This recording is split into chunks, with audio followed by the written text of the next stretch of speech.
to me like.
Hey, is someone giving away free money or something? Where is everyone? I think someone's giving away free money. What's up? What's up? Hey, Colleen. He was covering Cuomo going over that. There is an update, but it's not life shattering. Hey, Lindsay. Hey, Lily. Hey, Crystal, Denise, Sly Angel, Lindsay, Amber, Angela, Denise, Sly Angel, Carol, Spitfire, Captain Abby, if you're still here. Hey, True Texan, first one in the house. Hey, Debbie. Hey, Tina Bobina.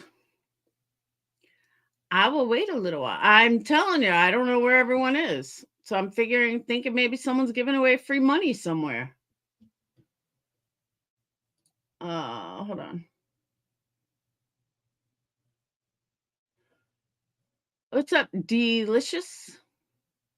See, I had to go to Target to I needed a new hand mixer. Somebody told me to use a drill, which I thought was a brilliant idea, but it didn't work. So I had to go buy a new hand mixer. And then Sage was like, I said, Sage, you hungry?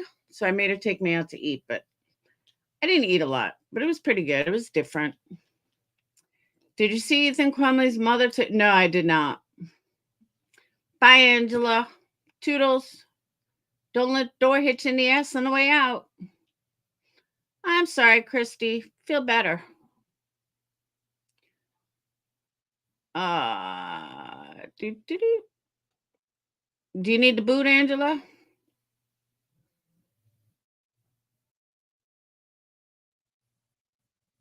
I'm telling. Where is everyone? Nobody's here. Nobody wants to watch me. All right.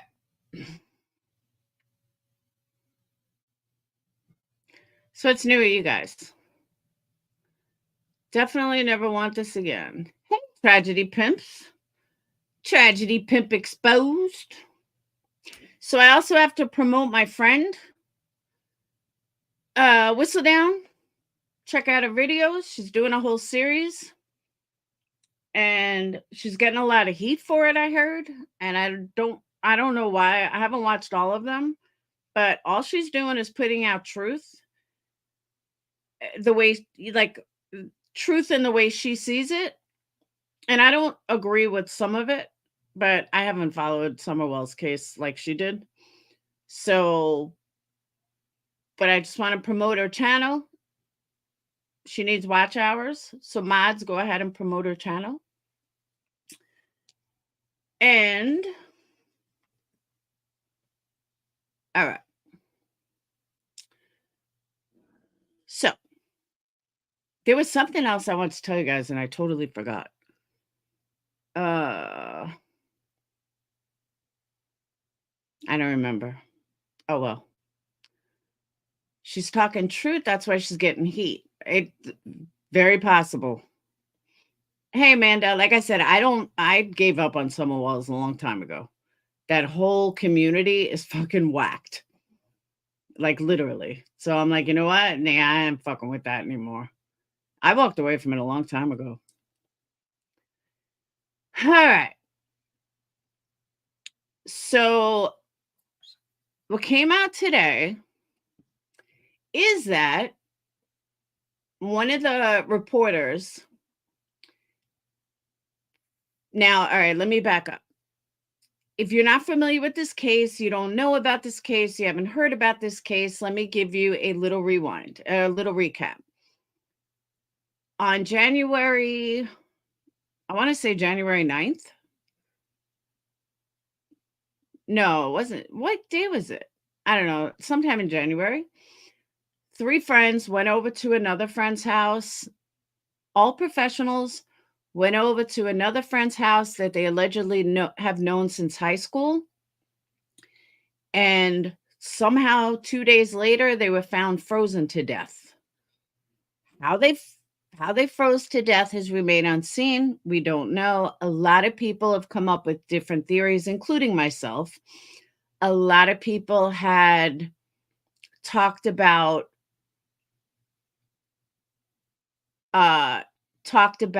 the possibility of drugs.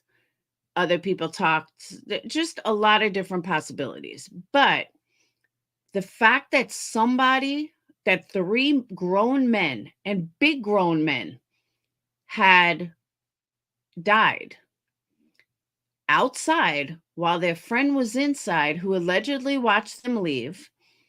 The friend, a couple of days later, went to rehab, and the police are waiting on the toxicology report. Now, the police said originally that there has been no signs of foul play.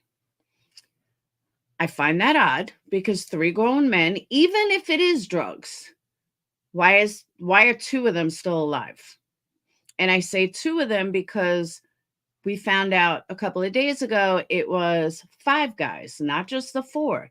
There was another guy who left early, which is sketchy in itself. Then we come to find out that the guy that left early is a drug dealer. So the whole thing just becomes more and more convoluted, and none of it makes sense at all. So fast forward to today, and again, everyone's waiting for the toxicology reports. He wasn't the homeowner. He was just renting, and he was newly renting. So someone had sent me a video, which I had not seen before. And it is from 2 days ago, but it's the neighbor actually has it recorded. You don't see much, but initially, Willis was arrested. And the neighbor said that he saw the cars there for 2 days. The good thing about the video, what I took from the video, and I'm going to play it for you guys, but what I took from the video is you can see how much snow was on the ground and how much snow was not on the ground. Fast forward, early toxicology reports come out, and to nobody's surprise, cocaine, weed, and fentanyl were in their system. Not a big surprise. A lot of times cocaine is cut with fentanyl. It's a very dangerous game these days. Told my kids, don't even try to experiment. Too many people have died with fentanyl-laced cocaine. Don't even understand why you would lace cocaine with fentanyl, but hey, so be it. So it turns out though that their fentanyl, they didn't say how much cocaine was in the system. They didn't say how much weed was in the system, but they did happen to mention the fentanyl. Fentanyl to kill you is 10, uh, I don't know if it's 10 milliliters to, I don't know what the level is, but a level 10 fentanyl is enough to kill you. All three of the guys had level 30. That's 3 times the amount of what's going to kill you. Fentanyl is a downer, so it's not like they're, running outside because they're speeding. Fentanyl's a downer, pot's a downer. So that's why it brings me back to, I'm not so sure that I don't think that my theory from last night that both guys were carried outside. I just have this feeling that's how it went down, because also have a hard time believing that 2 are alive and 3 are dead. Very, very rare will you see 5 guys and only 3 of them are partying. And the other 2, yeah, we don't want any. Very rare. I mean, it's possible, but it's rare, especially at a football game. I have no doubt, and I mean no doubt, that no doubt at all, that they said, hey, let's party. Let's do this. Let's do that. Let's have some fun. We have a game. Oh, I got some dope. I have no doubt that's how that went down. But that's why this video is interesting, Colleen. I'll show you in a minute. Okay. So Ellie said no footprints. Well, how'd the guys get outside? If there's no footprints, then how did they get outside? They obviously didn't walk outside. Do you know what I'm saying? You can't have 3 guys outside and not have any footprints unless they were carried there and snow covered it. I mean, it's just a lot of questions. How are they going to know before it snowed? How are they going to know if there are footprints before it snowed? They could have died hours before. We don't know exactly when they died. You see what I'm saying? They could have died 4 hours prior, put outside, and boom. We have no idea. So it was actually cocaine and other illicit substances discovered in early toxicology reports. Detectives told victims' family member who asked to remain anonymous tells me cocaine, fentanyl, and THC showed up in preliminary results. The family source says level 10 fentanyl is enough to kill. Kansas City 3 were at level 30. If bodies were covered in snow, that means they went out early. But I am truly convinced. Hold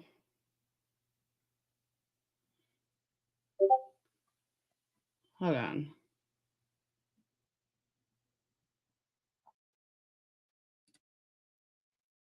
Bear with me.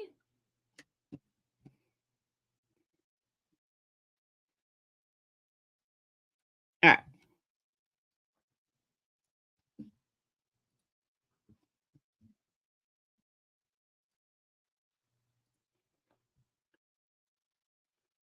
I think he was the drug dealer. I really do.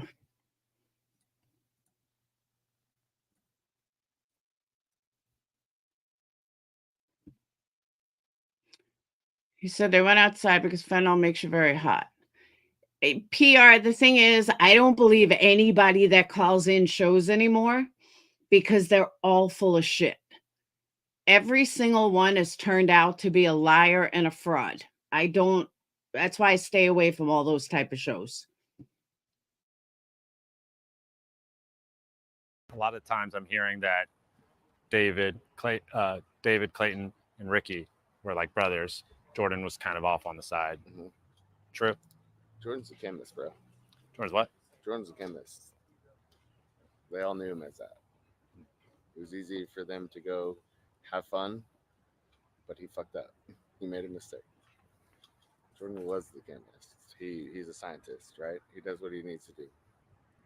Now, to use my cousin, my best friend, as a guinea pig, nah, What about Alex Lee? What do you know about him? I know. Yeah. Any idea that Okay, I'm not trying to be rude, but this dude sounds like he's high. Just saying. he might have brought drugs? Hell no. No. Jordan had him. Jordan was one. So you don't think any more attention should be paid on Alex Lee? Alex Lee is a good man. He's a good man. Um, Alex Lee is a solid. He was one of their best friends forever. Jordan is somebody that is known from high school as like creating drugs for people to make them feel better in certain situations. Okay, well, you want to do this? Okay, I'm gonna make this for you. I'm gonna make this for you. I'm gonna make this for you, and handing them out. Hmm. The police are doing their job. If it takes time, it takes time. I will never tell them they're not doing what they should be doing. They're doing the best they can. It takes time because you want it to be correct at the end of the day. Mm-hmm. And that's what I hope is when at the end of the day it comes out correct.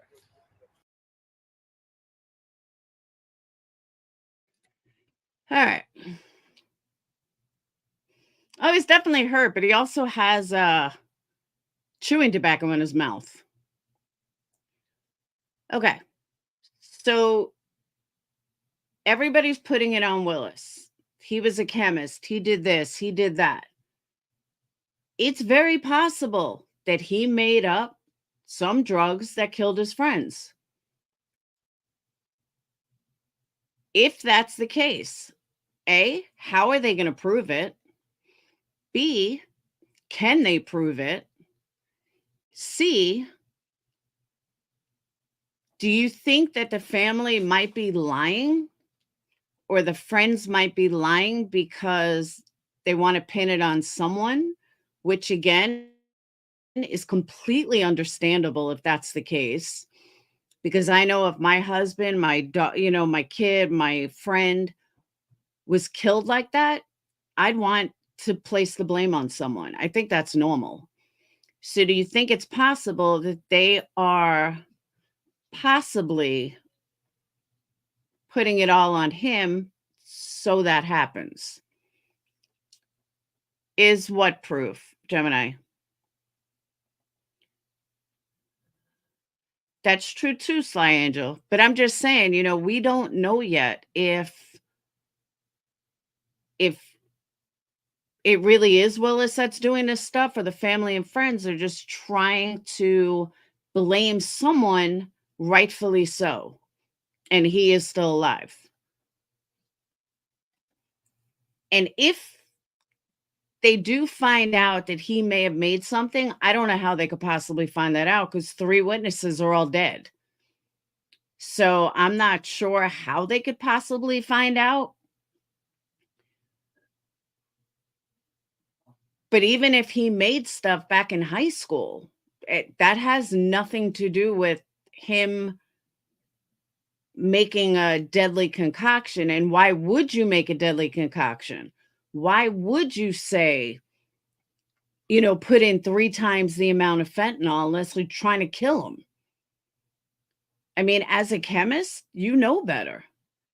As a chemist, you know that if somebody wants cocaine, you don't give them fentanyl. It's 2 totally different highs. Drinking beer with cocaine is totally different than drinking beer with fentanyl. That in itself is a deadly concoction. At the same time, these are grown men. You don't know not to fuck around with drugs. You're in your 30s. So, well, we don't know, sweet one. We don't know. But there was an insane amount of fentanyl. A chemist is going to know not to use that much fentanyl. So I want to show you guys the video of the other day, though.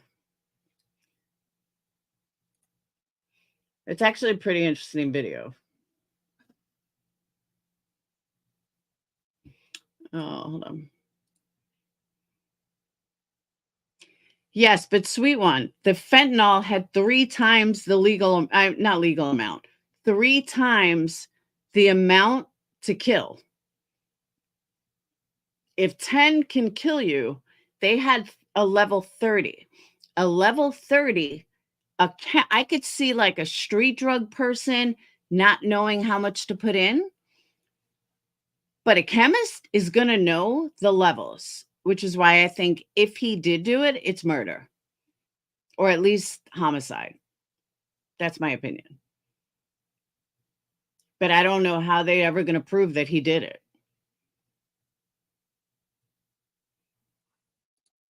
Hey, Amanda.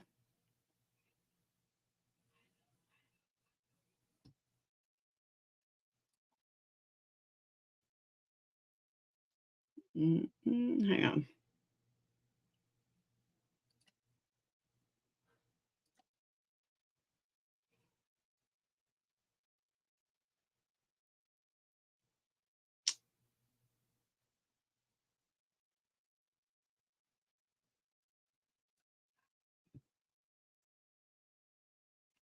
All right.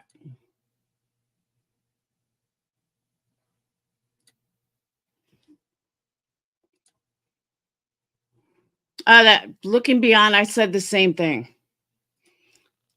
I said if he wasn't who he was, he would have been in jail. And I even said if this was a black family, black friends, that dude would be long in jail already, charged with murder.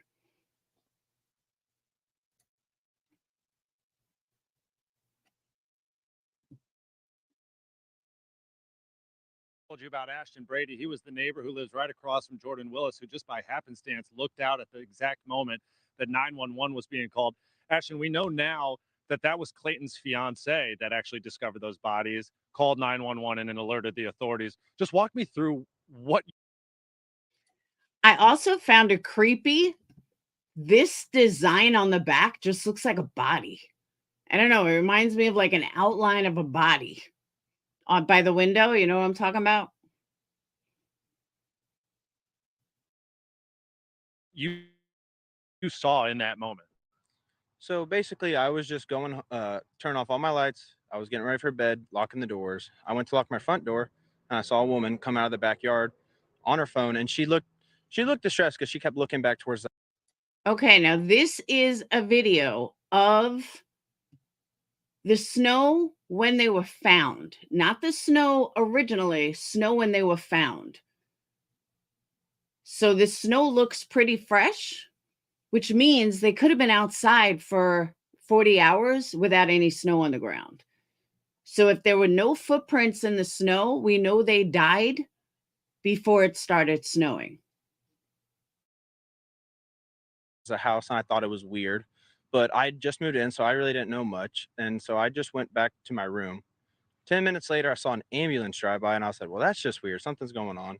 Went to the front room, looked out, and I saw that there was already 3 cop cars, and there was a man detained, and the woman was talking to the other police. And basically I kind of watched that conspire for an hour or two. The man eventually left. The police searched the house, went through the backyards and everything, and I had no idea what had happened. And the next morning I saw the news that they had found 3 dead bodies, and I just was kind of in disbelief. I was like, wow, I watched that happen. Right, and actually we're looking at that video that you shot right there on the top left corner of your screen. So basically you're saying that's the video where you're actually looking out and you can see Jordan Willis being detained. That's probably within the first 5 to 10 minutes. I was like, oh my goodness, something serious is going on, at least. So yeah. So your red flags were going off in that moment, but even before that, right? Because you saw some of these victims' cars that were right here parked in front of your house, and that also kind of alerted you, right? Because that was unusual. Yeah, we had just moved in, but that week we had never seen those cars there. And then all of a sudden, that whole weekend, there was cars parked right in front of our drive, and they never left. And they stayed there until the police came, and even after that, we found out they're deceased. But yes, those cars never left. And obviously that was something that raised your suspicions at all. Tell me, I know you hadn't lived here for very long, right? But tell me at all about Jordan Willis, what you know about him. I mean, did you ever see him out and about? Was he friendly? Did he come by and talk to you ever? Honestly, I've never seen him out. I never saw him or talked to him, so I cannot speak for that. Honestly, I do not know. How about the fact that just something that is so strange, this case in general is bizarre and we don't have many answers. But the fact of the matter is three men were outside for 2 days on this backyard, one sitting up in a chair, two in laying down on their backs, frozen to death. I mean, how do you wrap your mind around all that information? I, it's a lot, honestly. I imagine it has something to do with a bad drug. I think the bodies were put out there before it started snowing. I don't think the bodies were put out there after the snow. I really think it happened before the snow. That's why there's no footprints. Because also remember this, and I thought about this earlier. If you fall, if you die, if you trip, whatever, you would be face down. You wouldn't be on your back.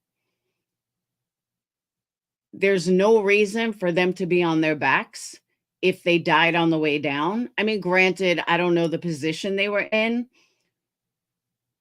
but wouldn't they have died face up? I mean, face down? If you just pass out and you just fall, what are the odds you're going to land on your back? I don't know. It's just something I was thinking about. Or something, but it's strange that how long it occurred for people for something to notice like that. If it happened on a Sunday, that's a long time, and I feel like something should have been said, I would imagine. Yeah, it's hard to say out loud because you don't have all the information, but the fact of the matter is three men are now dead. Does it feel like you're getting, or your community is getting, the answers it deserves right now? That seems to be the big issue that the families have, is it just doesn't feel like they're getting closure because they're not getting answers. Yeah, I feel for the families and that they just want to know what really happened. And I feel like if we need to know, we need to know. I'm sure answers are going to come out, but I know a lot of people are wondering what happened around here. That's for sure. What is the talk of the town? How are people talking about it still? Because no doubt about it, the whole world is looking at this case and talking about it. So how do you and your friends talk about it, process it, work through this whole story? We just kind of sit down and talk about it. Sometimes we're just randomly, we'll be talking about like what could have really happened. Like how do your three buddies, just you not notice them for 2 days outside in the backyard? So it's really strange for me and all of our friends. It's really hard for me to say, but I feel like it had to have been just maybe an accident. I don't know. It needs more investigation though, I think. Ashton, hang Alex? tight. I think Ashley Banfield has a Yeah. question. Go ahead, Ashley. I do. I don't think he can hear me with an IFB, but if he can't, pass this question on. Can you ask Ashton if he Sure. saw the bodies coming out of the house? Because we learned tonight on Chris Cuomo that the father of one of the men knew that one of the men was died or frozen in a position in a lawn chair on the back porch. And I wondered if he saw gurneys come out with three bodies, or if he saw something unusual in the position of the bodies that were brought out of the house. Sure. We want to know what you saw beyond those initial things that you've shared already, in specific about the bodies coming out of this house. Were you still awake at that time? Did you witness gurneys or medical examiners actually coming out with these bodies or taking them out? So I actually did not. After that, everyone kind of cleared out. So I didn't know what had happened. So I just went to bed. I thought it was just a misunderstanding or something between a wife and a husband, but that wasn't it at all. So I went to sleep, went to work the next day. And when I was at work, I got an email or a message from a friend, sending me the picture of the article about the dead people. And I was like, oh my goodness. So I honestly did not see an ambulance actually gurney anyone out or anything like that. What do you remember about the conditions during those days here in Kansas City? Obviously, these bodies were found frozen. Do you remember it being cold, freezing? Obviously, you saw this woman talking on her cell phone at night, 10 o'clock at night in the winter weather. And so that raised your alarms. But what do you remember just about the temperatures or the weather around that time? It was cold. It was really cold. I'd gone hunting that Sunday and we hunted a pond and we actually had to put pretty much an ice prop in there to make the pond open. So I mean, if that tells you anything, we could walk on the ice. That's how thick it was. So I mean, it was definitely below freezing and not temperatures you want to just be outside hanging out in with no with no clothes. Yeah, enough to raise red flags. Ashton, thank you very much for sharing that insight with us. Thank you for watching. Go to News. So that was a neighbor. That's what he was saying. All right, Al. I get that you can fall on your back, but two guys, and again, this is just a hunch. I could be wrong, but I also think Ashley Banfield's line of questioning had to do with what I'm saying. I could be totally wrong, but I really do. I think that's why she was asking them being taken out. Like, did they say, did they show anything how they were found? There would be marks in the snow. Were they covered with snow? I don't know. I have a hard time believing 3 of 5, unless the other 2 just didn't do drugs. But I keep going back to, do you think Willis is going to be charged? I don't. And I hate to say it. And I hate to even have these words come out of my mouth. But white privilege, folks, is what you're about to see. People die of fentanyl every day. Every day. People sit outside frozen from fentanyl every day. Why doesn't anyone ever talk about them? Jelly Roll just did this whole big thing about the fentanyl epidemic. Spoke to Congress about the fentanyl epidemic. So how come it's not talked about? How come we don't talk about other people dying from fentanyl every day? What makes this case so bizarre? I'll tell you what makes this case so bizarre. It's prominent professionals. That's why.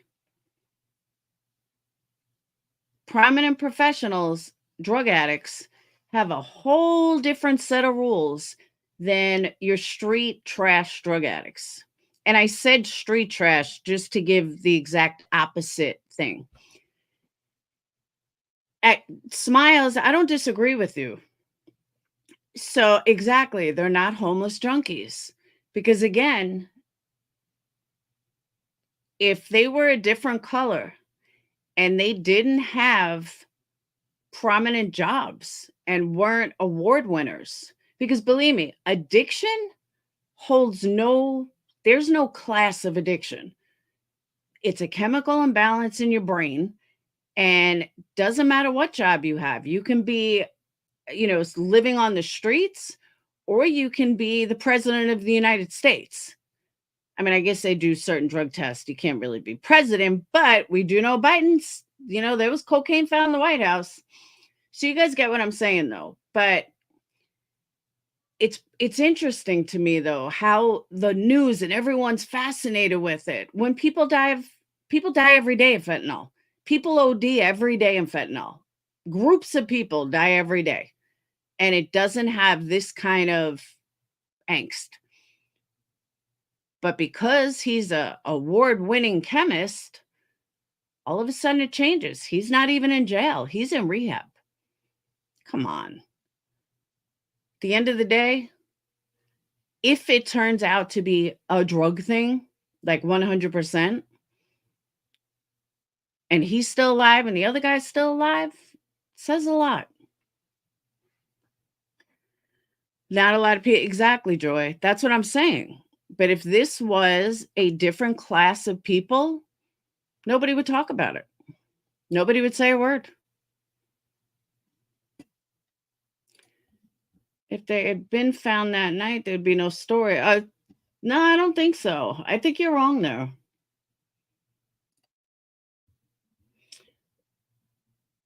All right, let's see. There was another one which I played last night.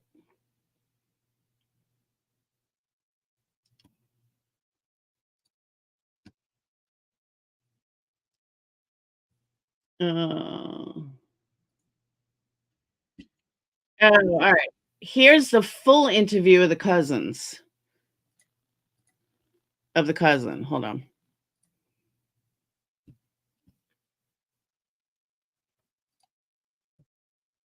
I don't know about you guys, but every time I look in this backyard and I see these flower beds, all I think about is bodies.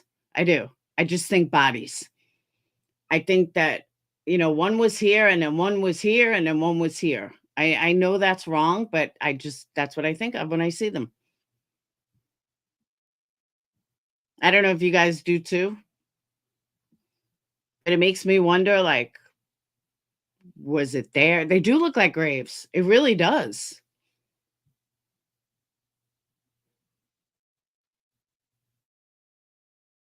Met with the families of the 3 victims today. And we're going to talk to Ricky Johnson's family about that meeting in just a moment. But first, News Nation's national correspondent Alex Capriello has been way out front on this story. He's live now in Kansas City. So do you have any confirmations on this story that that Jordan Willis has checked into rehab? Yeah, it was one source of mine that I've met here in Kansas City who knows Jordan from early high school days was the first person to actually tell me that yesterday. And I've been working very hard to speak to other sources, trying to get that individually confirmed. And I'll tell you this, all of the people that I've been speaking to, a lot of high school classmates and also who knew Jordan from college, this is all they're talking about. This is something that's new to them.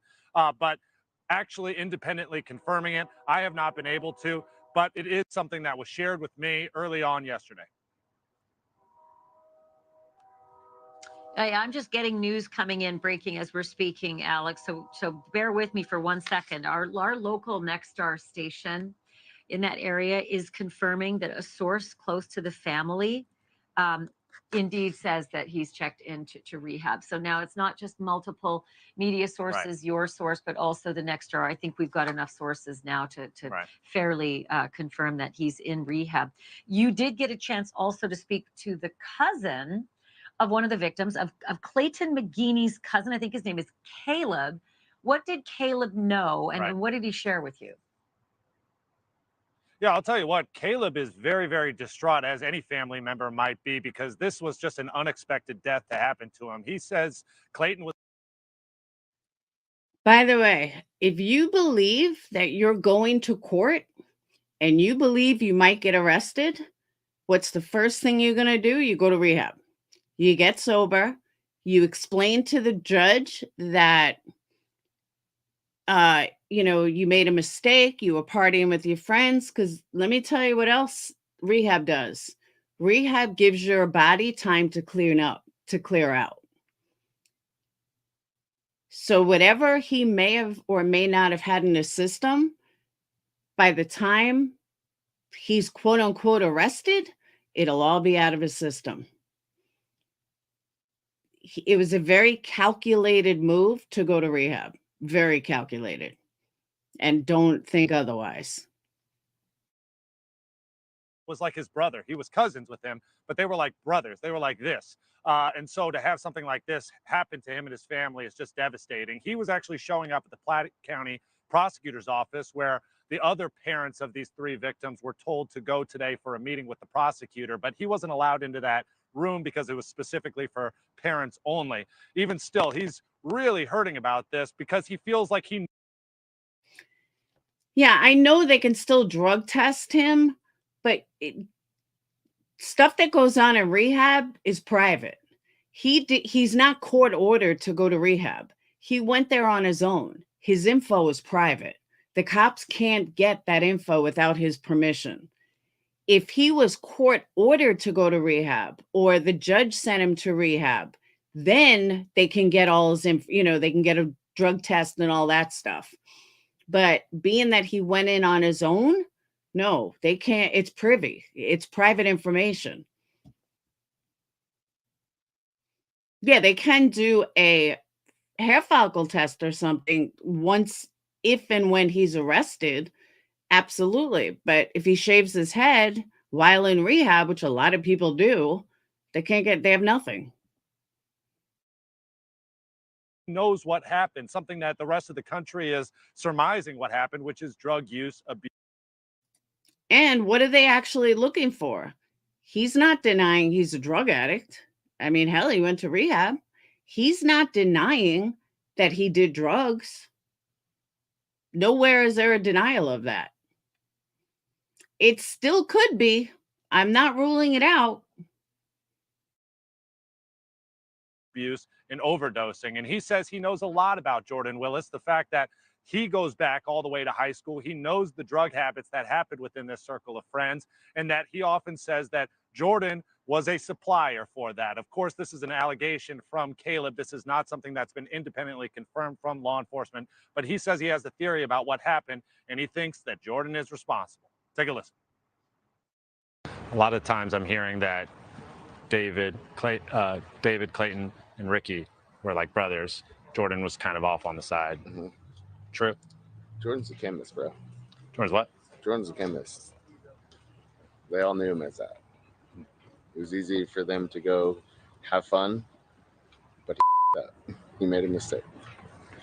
Jordan was the chemist. He's a scientist, right? He does what he needs to do. Now, to use my cousin, my best friend, as a guinea pig?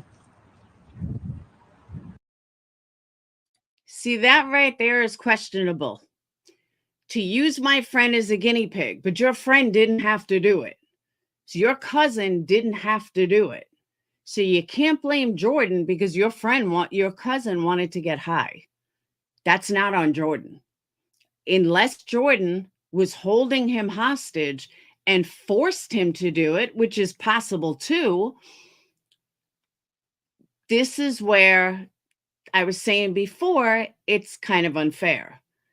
Because again, unless he's holding him hostage or there was something more to it, this is on you. This is on your cousin, dude. What about Alex Lee? What do you know about him? I know. Yeah. Any idea that he might have brought drugs? Hell No. no. Jordan had him. Jordan was one. So you don't think any more attention should be paid on Alex Lee? Alex Lee is a good man. He's a good man. Okay. Now, from what we heard, Alex is the drug dealer. So I'm glad you think that Alex is a good man, but good men do drugs. This is where I have a hard time with this. Are you saying that someone that does drugs can't be a good man? Your cousin and his friends were doing drugs. So does that make them not a good man? You know what? Like the second time watching this, it's questionable because he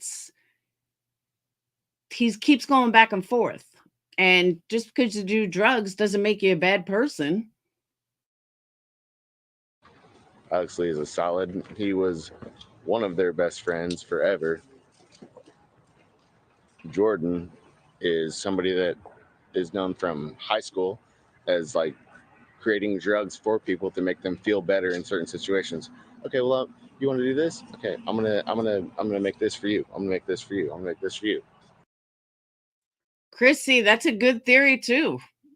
And I agree with you.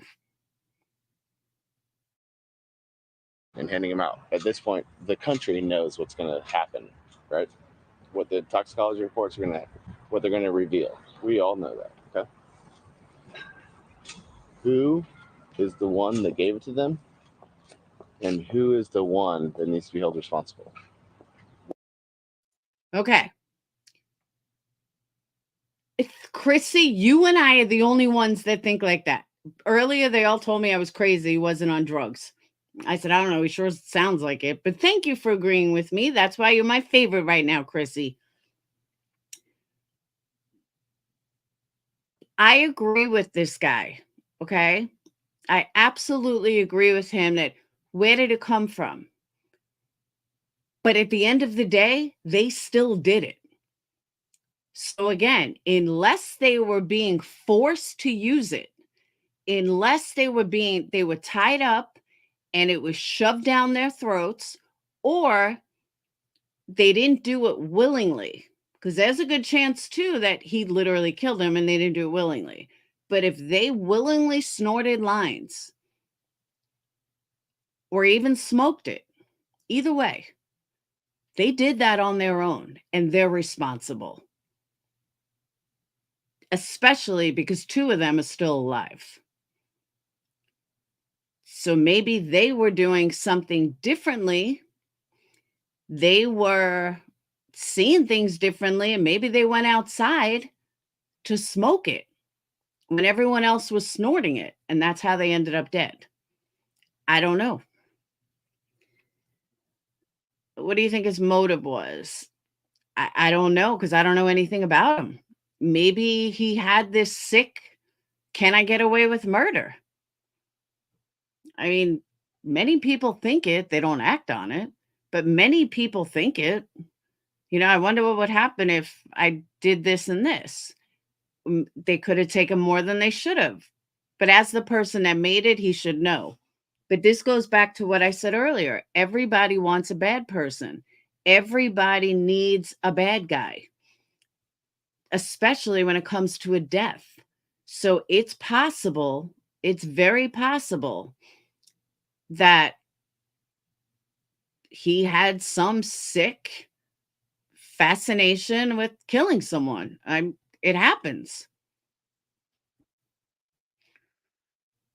See, Miss Robin, I think the opposite. I think they said there's no signs of foul play simply because there were no footprints, they weren't murdered. I'm sorry, they weren't stabbed, or there was no blood, they were not beat to death. That's what I think when they mean no signs of foul play. Because goes back, remember that story that I read where they talked about there was no foul play, but yet, you know, the guy had keys in his hand and, you know, his pants were pulled down and it's a thing over his head. I really think when they say no signs of foul play, just means that there's no sign of blood. There's no automatic, you know, gashes. There's no weapons around. That's what I think they mean. But that's just a guess. Where did it come from? The police are doing their job. If it takes time, it takes time. I will never tell them they're not doing what they should be doing. They're doing the best they can. It takes time because you want it to be correct at the end of the day. Mm-hmm. And that's what I hope is when at the end of the day it comes out correct.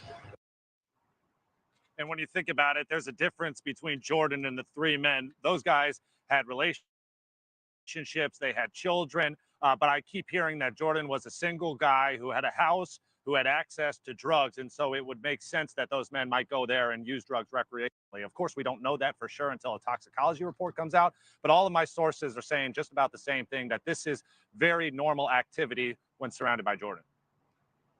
One other thing I want to ask you about, our next to our station, the local station there, they found out that at least one person in that house was up until 2 a.m. So Sunday into Monday morning, up.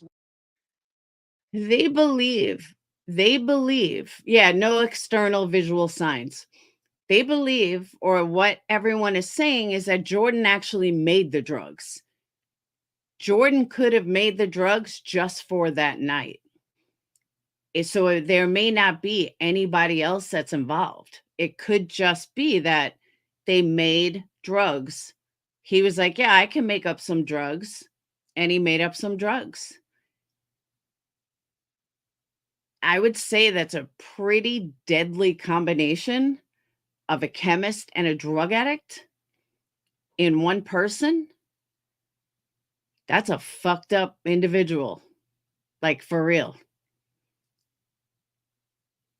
Because that's probably the most dangerous kind of drug addict, when you can make your own drugs. You know, you see people blow up meth labs all the time. So imagine being able to make, I mean, any addict in here, can you imagine being able to make your own drugs? Shit, I would have done it. I would have made my own shit. Late into 2 a.m. Monday morning, at least once, which is fascinating given all of these, the timeline of events. But Alex Weimer Lee, I think he calls himself Alex Lee, says he left at midnight, everything was Right. fine. You were able to talk with Alex Lee. Did he shed any more light? You know, Chrissy, that's actually an excellent point. It's very possible that he was high when he made this combination and used fentanyl instead of cocaine. They look the same. It's very possible. He just whipped up some drugs like coke and fentanyl. Well, cocaine, I don't think he made, but he could have taken the cocaine to another level. Maybe the cocaine they bought sucked, and they asked him to whip up something to give them that same high. Again, we don't know the level of drug addicts they were. We don't know if they partied every weekend. We don't know if they partied once a year. We have no idea. So unless he has cocoa plant or cocoa beans, I highly doubt he made the cocaine. Maybe they ran out of coke, which is another possibility. They ran out and they wanted more. And they told him, hey, why don't you make something right now that can mimic cocaine? That's logical. Totally logical. He works for he's an award-winning chemist for the HIV Foundation. That's what I'm saying. Cocaine is not synthetic, but they easily could have ran out of cocaine. On that or anything else? The fact that apparently someone or all of them were up until 2 a.m. or anything else? I have not been able to talk to Alex Lee. I've been trying to talk to Alex Lee. That's been my #1 mission while here, because I know that he was one of the very last people, if not the last person, to see these 4 men, Jordan and those 3 that are now deceased. And so obviously his testimony, his story is going to be critical to this. But I did try to stop by his house that we found through background checks, knocking on his door. You could tell it's most likely his house. Kansas City Chiefs flags hanging everywhere. And the addresses matches up to our typical backgrounding system. But I cannot find the guy. Really hard to find him. We do know that he also has a lawyer. I'm told from my sources that it seems like he is willing to talk soon, because he knows that there is a lot of bad mouthing that's happening about him. Because as you heard me mention to Caleb, is there any possibility that Alex Lee brought the drugs? They know that that could be a possibility, a theory out there. And so I wanted to get to the bottom of it. I'm trying to find Alex Lee, but from Caleb's perspective, he does not believe that Alex Lee is responsible for this. He believes that Jordan is the one that's actually making these drugs and providing them to his friends. Thank you for watching. Go to See, but here's what they're forgetting. Even if he made, and this is why I said my theory before, even if he made this drug, even if he made, some concoction, if you're making a concoction, you can't make cocaine. There was cocaine in their system. So my guess, like literally my guess, is that they ran out of cocaine. Maybe they went outside to smoke the weed. The weed was laced with fentanyl, and they died on the spot. The only hole in that theory, though, is that why were 2 guys down far away from the one sitting in the chair? That's why I don't see them smoking together. Something about that isn't right. And Jordan says that he watched them leave. Well, no, you didn't. Because they would have gone out the front, not the back. But to me, that's kind of the most logical, is that they ran out of cocaine. They asked him to make something different. Or he said, hey, stick this in weed, not thinking they were going to die. However, they were a level 30 when a level 10 will kill you. Well, guess what? Could Jordan have thought that maybe their weight and how big 2 of them were, they could handle it? Maybe they've done fentanyl before. Maybe they've had this concoction that he made previously. Maybe Jordan wanted to amp it up a little. Maybe Jordan wanted, hey, they're big guys. They got weight on them. They're not going to die from this. I don't know. Well, GHB wasn't found in their system. I'm only going on what was found in their system. Smoking, looking at, yeah, I'm just saying they were away from the guy in the chair.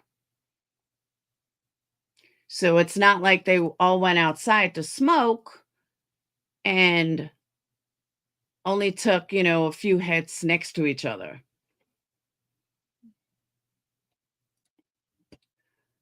All three stepped outside to smoke a joint. One walked off to take a whiz. Another one check on him. Nah, maybe.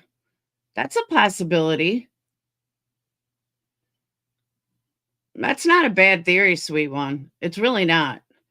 All three stepped outside, smoke a joint. One walked off to pee. He went down. And then the other guy went to go look at him or find out, and he went down too. I don't know. It's weird that all three of them died.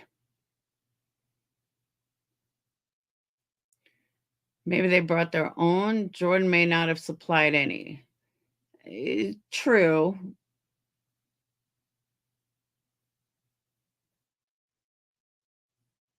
I don't know.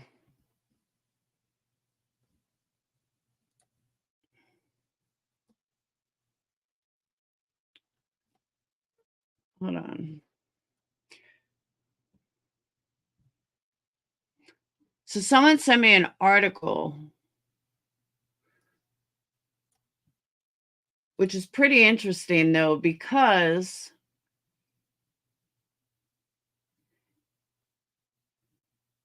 Jordan worked for AIDS. He worked for the AIDS epidemic. Or HIV. Play the news clip of the toxicology result. Where is it, Jeanette?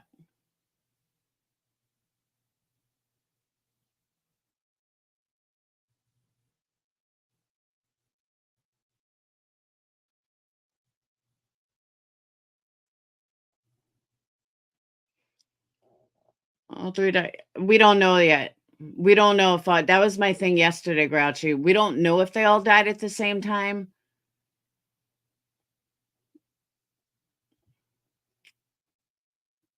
Oh, hold on.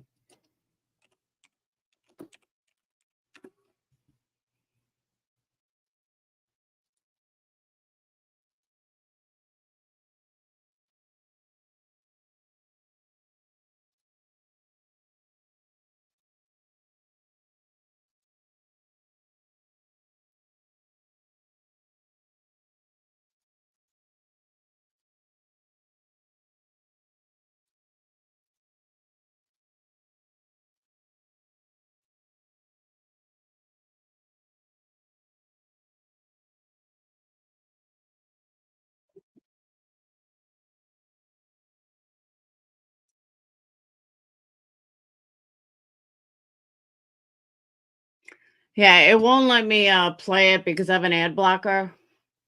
So let me see if I can find it elsewhere.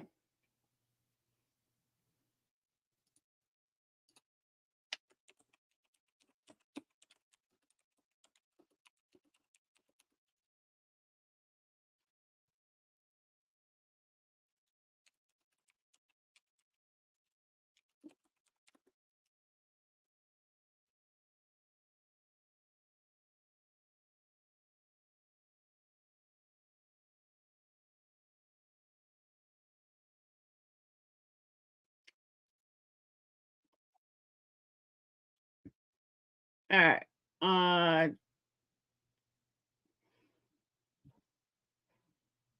This is from 3 hours ago. Weren't two naked? That I don't know. I have not heard that.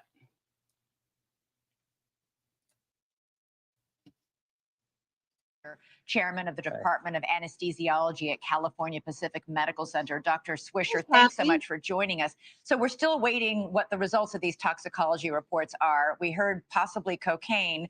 There's a lot of people who've been focusing on the possibility of fentanyl because these three appear to have just walked outside. One was found sitting in a lawn chair.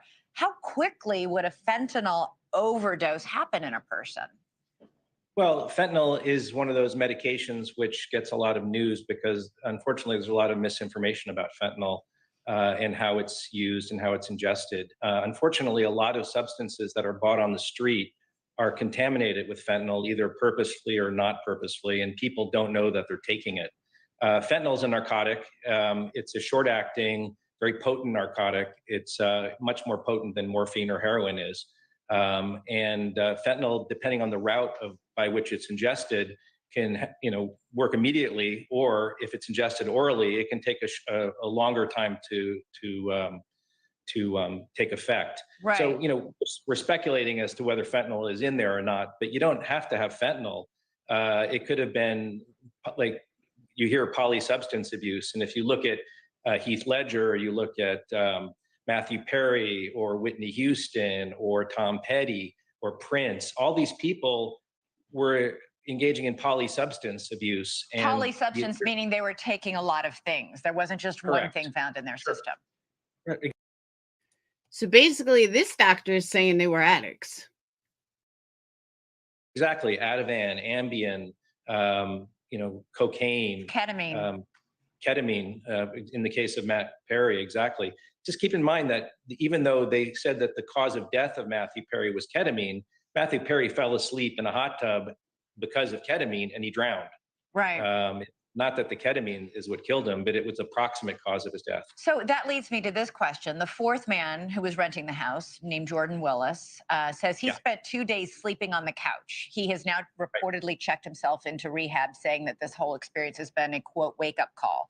Could he also have been suffering from the same effects of whatever drug or drugs the three victims who died took? They just happened to be outside when they succumbed, and he was fortunate enough to be inside and not in freezing cold? Yeah, exactly. I mean, unfortunately, these medications are essentially anesthetics. It's what I do for a living. I mean, you give people enough anesthetics and they'll fall asleep. And these drugs are additive in their effect. And so, again, all that would be true if he didn't say that he watched them leave. He said goodbye to them when they left. He was up. He wasn't sleeping for 2 days. So that's where I think people are forgetting what Jordan actually said when it started. He had a totally different story. And similar to Matthew Perry, he didn't die necessarily because of the ketamine. He died because he drowned in a hot tub. These men died because they fell asleep in sub-zero temperatures and they developed hypothermia and froze to death. So that's the cause of death is hypothermia, but as a result of intoxication with multi-substances, which cause them to stop breathing, fall asleep, essentially. The whole group had been partying and watching the football game together leading up to this. Neighbors say they saw the men going into the house with 2 30-packs of beer. Could alcohol also have played a role in all this? Absolutely. I mean, alcohol alone could have played a role in this. If you drink enough, you will fall asleep. And so it's just intoxication to the extent where you pass out, and you do that in, again, sub-zero temperatures. I'm sure that's happened, many times in history. Fishermen or people out in the cold fall asleep from drinking too much and then develop hypothermia. It doesn't take long to die from hypothermia. Yeah. That's unfortunately the case. Bottom line, in many of these cases, a drug or alcohol and drugs or alcohol alone may have caused them to fall asleep or pass out, but it's the cold that killed them. Yeah, the cold that killed them. And, exposure and hypothermia, again, as you develop hypothermia, your respiratory rate decreases, your metabolic rate decreases, and eventually you will have a cardiac arrest from, hypoxia and not breathing. I assume this is why we haven't gotten the autopsy report yet then, that toxicology is in, but the autopsy is not? Right. Toxicology, they say it takes 6 to 8 weeks, but, if you have a good sample of blood, or sometimes they take. All right. That wasn't as good as I thought it was going to be.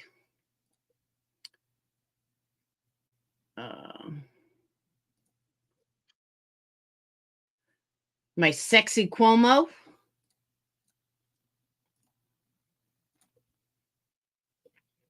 What matters here, breaking news, okay? We now know what killed these 3 men in Kansas City. How it happened, Whom else might be in danger? Those are the questions, but this is certainly not over. All right, so what do we know? 3 young men in their 30s found dead in the backyard of a friend who survived. Didn't make sense. Why? No sign of foul play. One of them upright in a chair, one of them without a coat, frozen in the cold. Didn't make sense until. Okay, so one of them was without a coat, not naked. One of them was without a coat.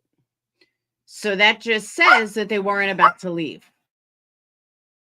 You see the blood. Let's go to News Nation's national correspondent, Alex Capriello in Kansas City, Missouri, for the latest. It's a big scoop. What do you know? Yeah, big scoop and certainly unexpected. We were told that these toxicology reports would not come back for at least another 3 to 5 weeks, but little did we know that they would be delivered to the families, at least the information that was within inside of them to the families. Basically, what I've heard from my sources who are connected to these families tell me that detectives from KCPD called them, told them that the preliminary toxicology reports have come back to their desk, and it shows that there was a mixture of cocaine, fentanyl, and THC, also known as marijuana, that was in their systems. Now, the families themselves have not actually had new copies of these toxicology reports. I think that's still going to take some time, but I think this is what you've been alluding to for the past couple of days. These families deserve at least some sort of closure, some sort of answers, and it appears that KCPD did that today. So, Alex, oh, good. Jordan's a chemist. They all knew him as that. It was easy for them to go have fun, but he up. He made a mistake. Jordan is somebody that is known from high school as like creating drugs for people to make them feel better in certain situations. Okay, well, you want to do this? Okay, I'm gonna make this for you. I'm gonna make this for you. I'm gonna make this for you, and handing them out. So, Alex, look, this is this guy's opinion. He is from the community. He may know this guy, Jordan. You know, this is going to be part of the investigation. But what's the word from the families about what this means to them and what they want next? I mean, every single family member that I've spoken to say that they're still devastated. This is still an unexpected death to befall their family, but it is a sense of relief that they are getting some sense of answers moving forward. Yesterday was the first step, just meeting with the Platte County prosecutor, knowing that an investigation is indeed going on. Now, they're no closer to a finale or a wrap of this investigation, but they met with the prosecutor. Now, the very next day, they get some preliminary results from a toxicology report. And so I think it is heading in the right direction, and that brings them some sense of relief. Hey, thank you for watching. Please go. Okay, so according to them, they believe Willis is going to be charged. I still don't see how they can possibly prove that he gave it to them, especially if he is still alive. He can easily say they brought it. How are you going to prove otherwise? Then it becomes a matter if he said, she said. Well, the family's going to say that he was the chemist. Well, you can't make cocaine. So there's a good chance that he is going to get off. I mean, the only way that they can possibly prove anything is that it happened in his house. And if someone dies in your house, can you be responsible? I don't know Kansas City law. But someone just sent me some. I don't know what it is yet. Hold on.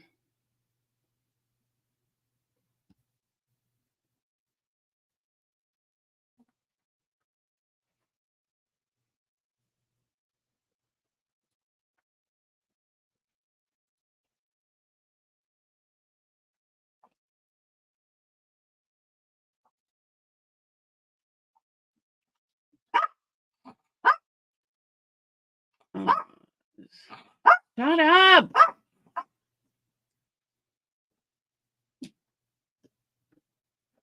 All right, I talked about that originally. Okay. Oh. All right, so Alex Also allegedly texts other friends about drug use at Willis's house during the game, according to Fox.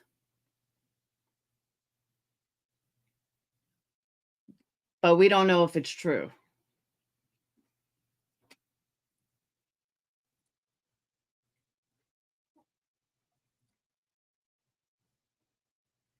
So it's kind of interesting.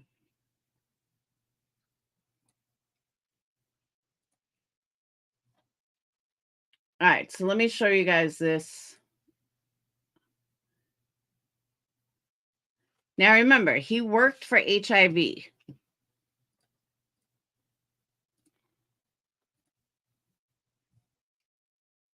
So AIDS patients South Africa being robbed of their life-saving drugs so that they can be mixed with marijuana and smoked.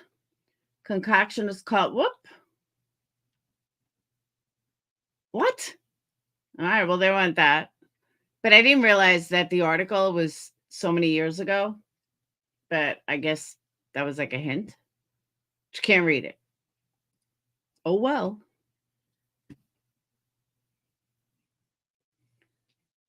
Three dying at once, Kansas is a wild place.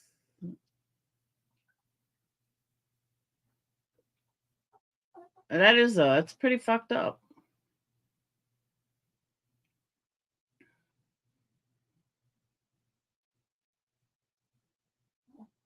Taylor Swift is dating a chief? I didn't know that. He was a data scientist who worked with, he was an award-winning data scientist, not even just, you know, Joe Schmo. He was an award-winning data scientist. He was a big deal, like in his own field. He wasn't just, you know, right out of college. Like he was a big deal.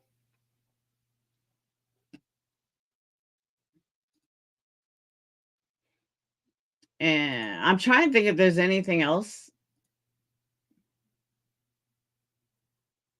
All right. Hold on.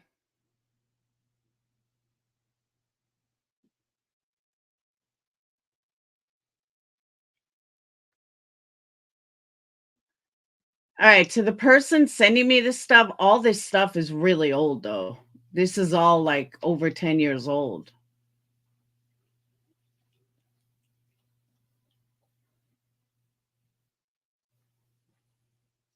Just about getting high on HIV medicine, LSD.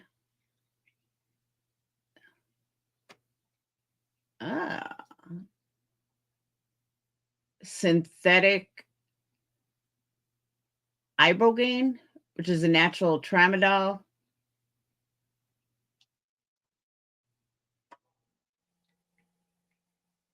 Ketamine.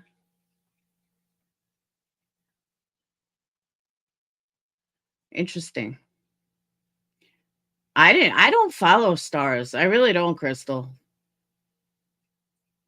They're like, they don't follow me, so why would I follow them?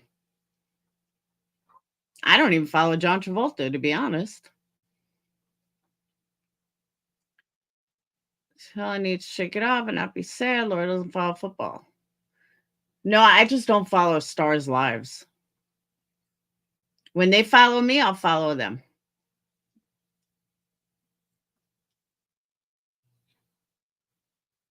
Hold on. You know what I want to look at? Let me look at something.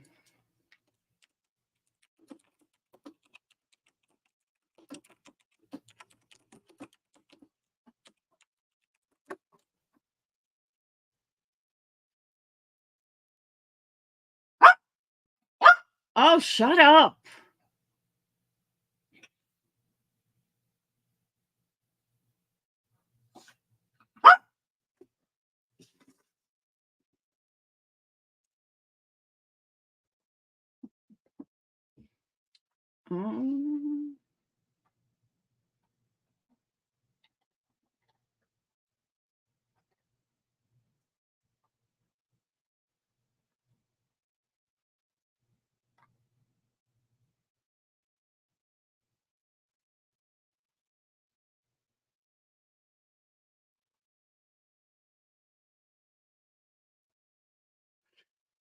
All right.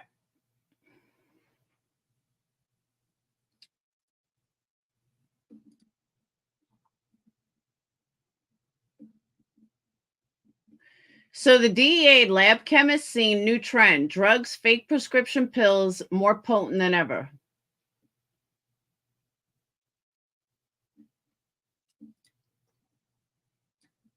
Check this out.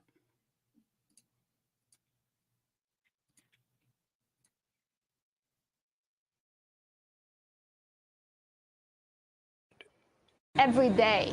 We see it. Agnes Winokur oversees the U.S. Drug Enforcement Administration's Southeast Laboratory, perhaps DEA's busiest. The fiscal year ending in September delivered 10,000 exhibits, more than other labs. Kilos of rainbow fentanyl and other narcotics seized by DEA, FBI, ATF, Federal Bureau of Prisons agents in 5 states and Caribbean islands. They're warehoused of chemists using specialized tools to help prosecute manufacturers sees a startling trend. Unfortunately, we get unknown compounds way more often than I wish that we did. In the last 6 months, analysts discovered 59 compounds they had not seen before mixed into various drugs. This nuclear magnetic resonance machine breaks unknowns down to atoms for chemists to study. Increasingly, they find meth, cocaine, and fake prescription pills more pure, more mixed with fentanyl than ever. DEA says 2 milligrams of fentanyl kills. Here, seized pills average more. Chemists found up to 4 killer doses in one pill. Now imagine when you add a third drug, and then a fourth, and then a fifth. And it really literally keeps going. I mean, we have had samples, I have had 7 or 8 different drugs. So the danger is that much more than what you're hearing us talk about, and you're hearing. So what I was looking up was the percentage of how many chemists do drugs, how many chemists make illegal drugs. Obviously, it's the chemists that keep putting out all these illegal drugs, which is really interesting. In the news, because sometimes they're not even studies, pharmacological studies, toxicological studies, to having the effects that a pill with 8 different drugs have in a body. According to Centers for Disease Control, nearly 108,000 Americans, more than the population of Miami Beach, died from drug poisonings in 1 year. 2 out of 3 involve synthetic opioids like fentanyl. When I see the people that are being affected, especially when it's kids, it hits hard. When I hear the parents speak, when I see that it comes out of nowhere, when you just had no idea that this could be happening to your child, or they were struggling, or they didn't know and they just made it very simple. I got a question for all my fellow drug addicts. Am I the only one that liked cocaine because I could test it? Like, maybe that's why I was never a pill person, because once you take that, that's it. There's no turning back. You can't get rid of it. Where cocaine, if you get a bad line, all right, so you don't do anymore. Or you can taste it and see if it's any good. I don't know. Is that like a smart drug addict? I don't know.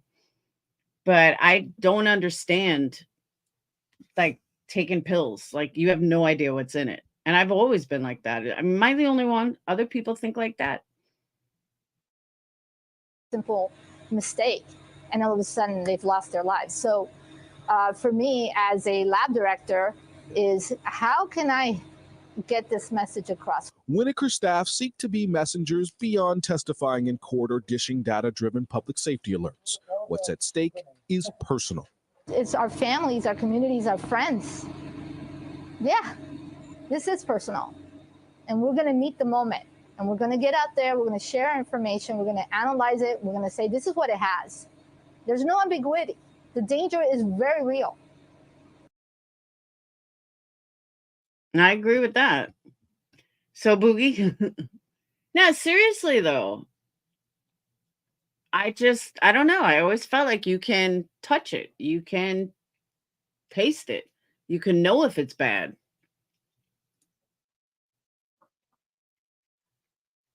All right.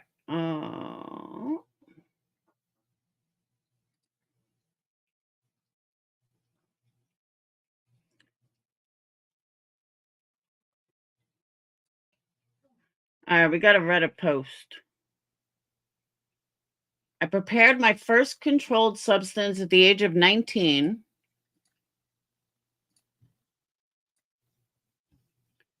Though I had dabbled with explosives from a much younger age, my interest in drugs and the preparation of drugs is almost entirely responsible for both my enrollment in university and my ability to pay for school.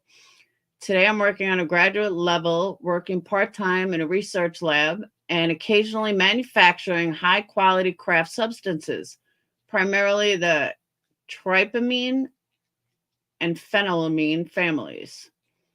I've never been caught due to a mixture of luck, caution, and an odd set of fears and morals surrounding the trade. This background, I feel, gives me a unique perspective on drug use, abuse, mortality, and on the efficiency and consequences of the drug war at a level above the streets. This is a throwaway account for obvious reasons. Ask me anything that doesn't relate to my identity. Never heard of this till I read your comment. It's a drama pitch black comedy about a high school chemistry teacher who's diagnosed with brain cancer. Oh.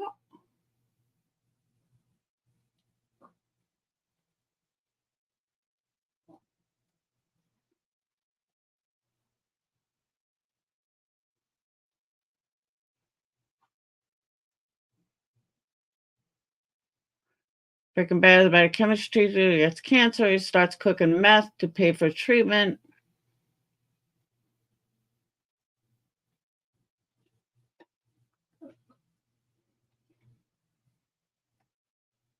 Oh my God, shut up.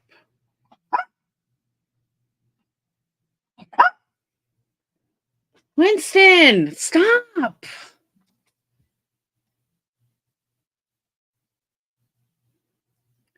All right, there was really nothing there. I thought it was good.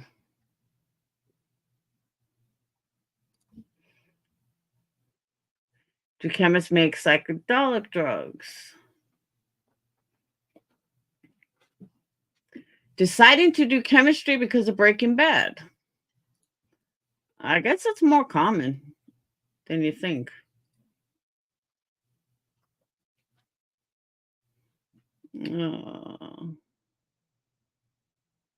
As a chemist, are you able to make certain illegal or non-illegal drugs with ease?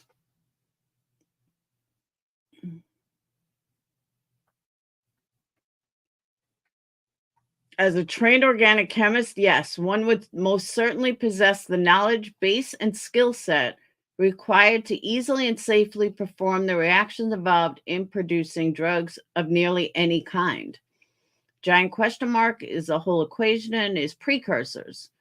The chemicals which drugs are made from, many, especially the ones that are commonly used in the manufacture of illegal substances, are heavily watched and regulated by certain government agencies.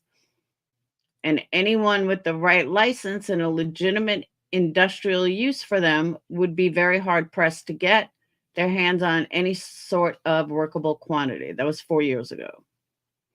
I don't know. It's just an interesting spin, I guess. I don't know the right word.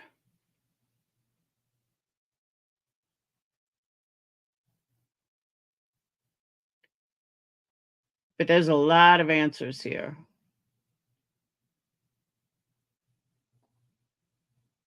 Since opioids are completely chemically made, why would it be different for someone who's a chemist to procure such drugs? Here you got the structure of morphine. Stop.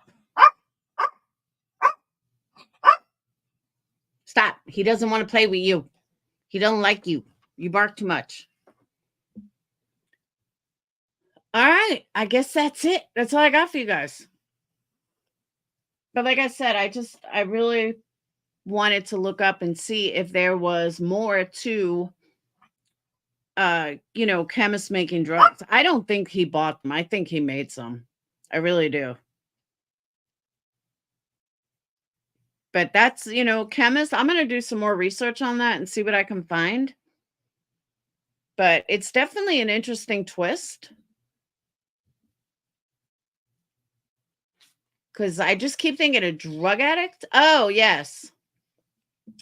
So the Donna I case, her brother had posted something on Facebook that I wanted to share. Hold on. And it was just a letter from Donna that he found. Oh, wait, there's one more thing that was sent to me before we go there. See, yeah, that's what I thought. The lethal dose of fentanyl is very, very small.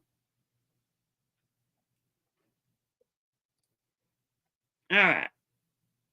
Let me get it. Shut up.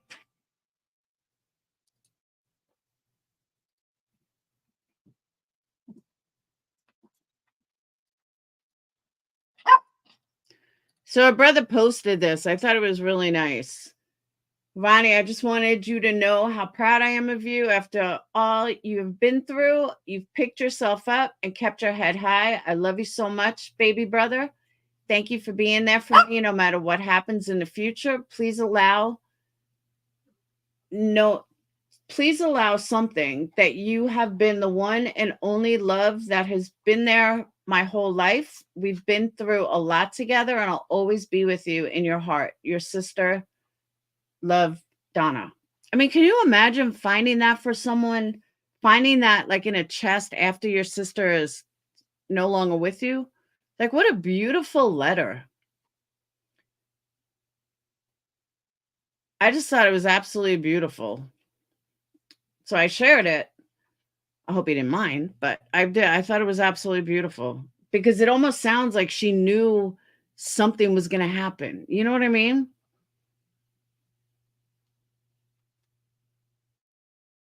And I just thought it was such a beautiful letter. And, just one of those weird things.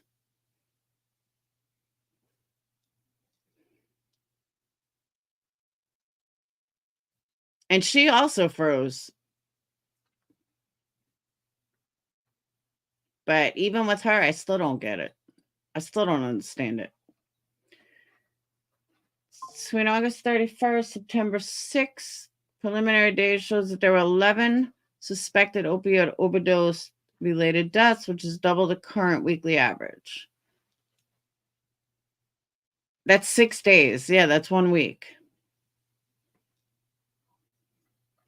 Yeah, but that would have nothing to do with now. You know? But I'm going to get off. I got candles to finish. And that's it. But I hope you guys enjoyed tonight. Sly Angel, I will get that answer later or tomorrow. I got to get these candles done. But I will see you guys tomorrow or later. Have a wonderful night. Thank you guys for joining me. Thank you for being here. And I will get more tomorrow. All right. I'll get all the updates on Donna. My head's been up my ass lately for obvious reasons. So, all right. I will see you guys later. Peace.